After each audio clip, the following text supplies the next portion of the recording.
I'm not wasting any time. I've had this car exactly for 8 days now, and it's about to see its first modification today, that being the PRL HVI, or high volume intake. I did get some clips of how the car sounds stock, so at the end of the video we're obviously going to go out for a drive, get my first impressions, and get some after clips.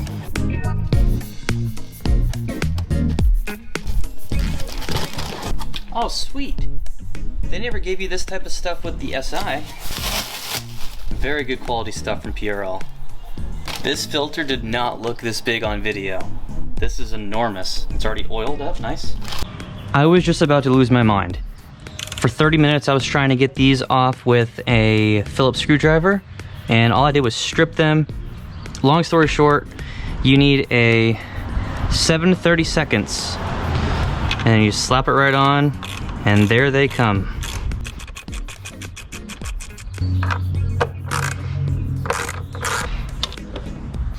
Wow, those come off very easily.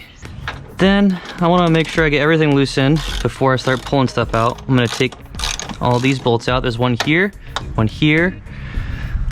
right there. This extension is a bit excessive, but that's all right. You know what? I might just order that AW exhaust right now. Okay. Oh, there we go. Those come out very easily. Just push right there. That's out. This right here, the MAF sensor, easy peasy. And then I'm gonna take this thing off. You just pull them right out. There's these little clip things. Okay. Here's the tube right here, the stock tube. I'm going to squeeze this back at this clamp. There we go. So now it looks like this. All right, brother, it's time for you to get the heck out of here. They said it might require some wiggling back and forth. There we go. You need to get out of the way, man. Go. There we go. Okay. Stock gearbox. I haven't assembled the PRL intake yet, but that's okay. Oh, be a little careful with this. That's quite a sophisticated MAF sensor. All right, so this little guy right back here is kind of a pain in the butt. I'm doing it like this, and it's working. Okay, so this should come out fairly easily. There. Now this part right here, every video that I've seen, this is kind of a hassle. I think you just have to yank it out. All right, I'm gonna play with this. I'll see you guys when it's taken out.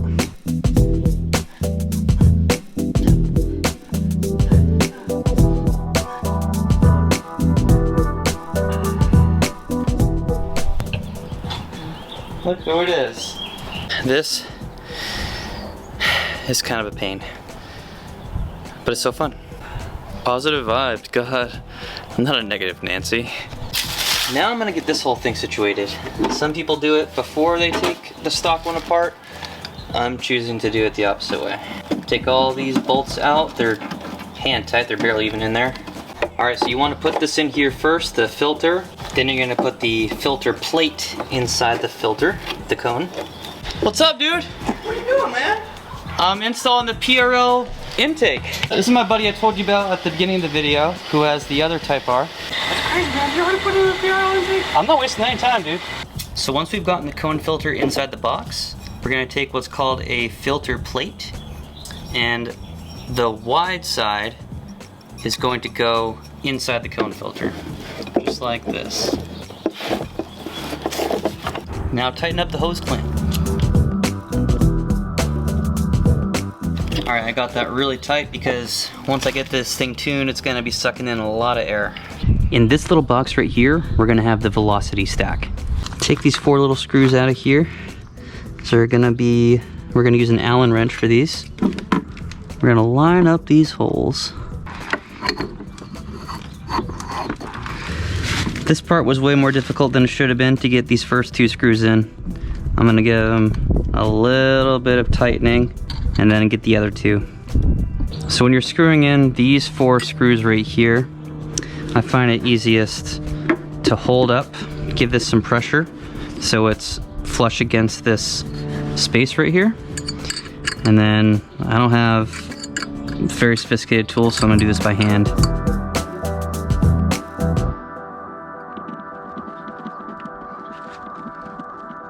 Now we're gonna take this little bad boy, and he is going to face down like that. For this step, we're gonna go back to the stock air box. So on the top of the air box, rotate a little bit, and you're gonna see this little rubber grommet thing. Slide out or push out this piece, just like that. And now we can pull out, pinch it, and pull out this rubber. Now we can put this inside here. Then we're gonna slide this up through the bottom. Insert the MAF sensor into the new PRL intake. We're getting really close, ladies and gentlemen. Now that this wire for the MAF sensor is exposed, I'm gonna take out this wire loom that PRL gave us, stick it right on. I don't have electrical tape, so I'm gonna have to stop at the store. There, that's not bad at all. Cool. Here we go, everyone. This is gonna be on the bottom. We're gonna have to push this into place on this thing. There. I've read ahead. From this point forward, all the instructions are pretty straightforward. You guys shouldn't have any issues. Okay, wow. I'm gonna be real with you guys. I'm gonna be honest. This install was kind of bullshit. I thought PRL's quality was going to be a lot better. Listen, no one sponsors me. No one has offered to give me free products for the Type R. So I have no reason to lie to you. The fitment was very whack. This whole piece, this whole area right here was an absolute nightmare to get on. Especially this piece right here. I think the big reason for this is because in their instructions, they have the PRL titanium turbo inlet pipe. And I think that may have made it, you know, fit better than the stock one. But this whole area right here was just an absolute shit show. And then this bolt back here, this was a nightmare. I mean, I had to, with a lot of force, pull this way. And I had to have Vivian thread in the screw, you know, when I pulled far enough for it to line up. So to close out my install review before we go drive and feel it out, that was pretty bad. Babe, are you super excited to hear the new intake? Yeah.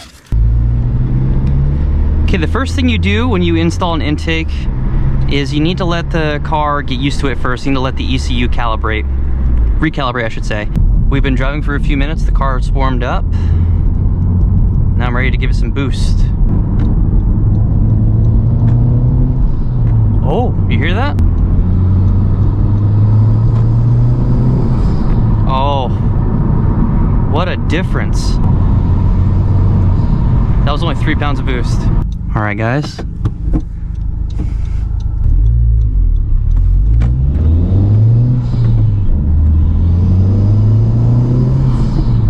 Oh my goodness. That was 5 or 6 pounds of boost. This sounds really good.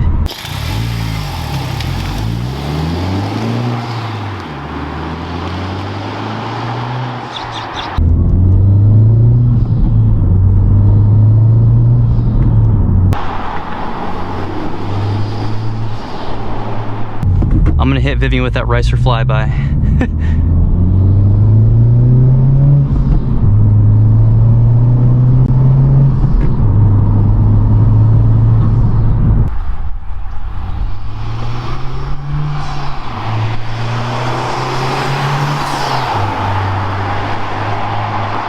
I will say this too. I see a lot of people not doing flybys the right way on YouTube, or at least doing it very wrong. You can't do your pull and then let off the throttle once you get to the camera. You have to keep going past it. Come on, babe. How'd that sound from out there? Really cool. You like it? Yep. You think it sounds cooler than my SI? Yeah. Really? Yeah. Like that big of a difference? Yeah. I think it's gonna sound even better when you get the exhaust on. Okay.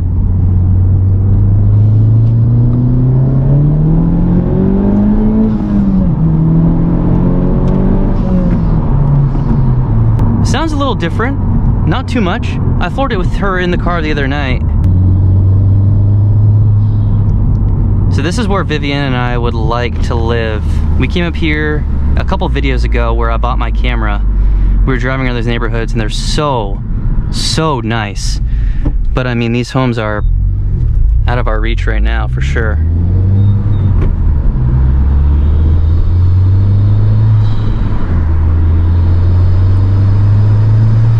You can hear that sucking in the air, the whistle. Yep. So I kind of told them that I was going to order an exhaust at the end of this video. Yeah, you're excited? Yeah. I've been telling you for days it would sound better with an exhaust. Well, Vivian told me when I put the 10 Gen back to stock right before I sold it, she actually told me that she preferred it with all the bolt-ons, which I never thought I'd hear her say.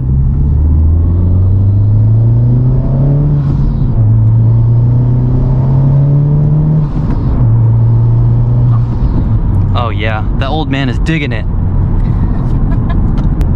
This lady's not gonna be digging it though if I hit her on her bike. It's just like these people seem like the kind of people that will call the cops saying that there's a car racing through the streets or something, that's all. Well, they're correct. What do you like best about this car so far? I mean, I know you haven't driven it yet. We'll do a video on that. I think my favorite thing so far has been whenever you do your like speedy turns, it really hugs the ground. I don't know how else to describe it. No, that's the best way to describe it. It hugs the corners. So cheeseburger? Babe, we just got one. We've gotten 3 cheeseburgers since I've been back.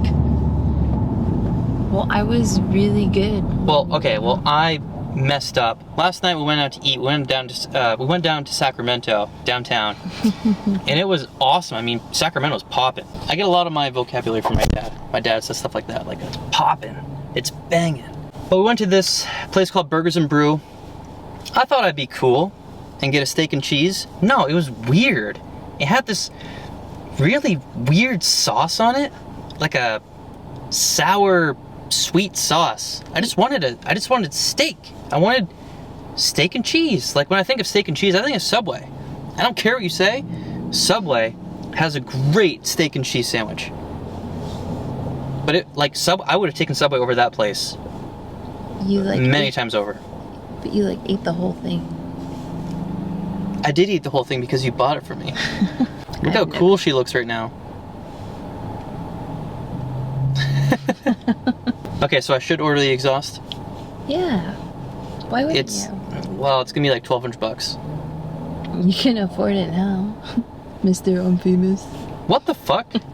I never said that. I don't have anything to say. What? You're embarrassing me in front of my subscribers, Vivian. Alright, everyone, to end the video, I'm gonna ask you one question. I want to hear your thoughts in the comments. What should I replace the 9th Gen with? 350Z HR. HR only. Only the HR. 2007, 2008. Or Subaru BRZ, Scion FRS, Toyota GT86, or a Corvette, C4, C5, or, fourth option, 1996 to 1998 Mustang Cobra. Thanks for watching.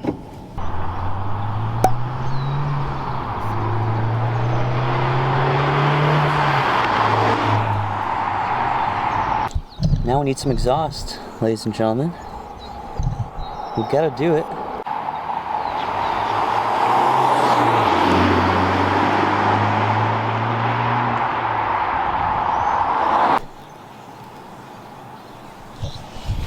I'm not wasting any time. I've had this car exactly for 8 days now, and it's about to see its first... I've had this car for exactly 8 days now, and it's about to see its first mod, that being the PRL HVI. In other words, the high volume intake.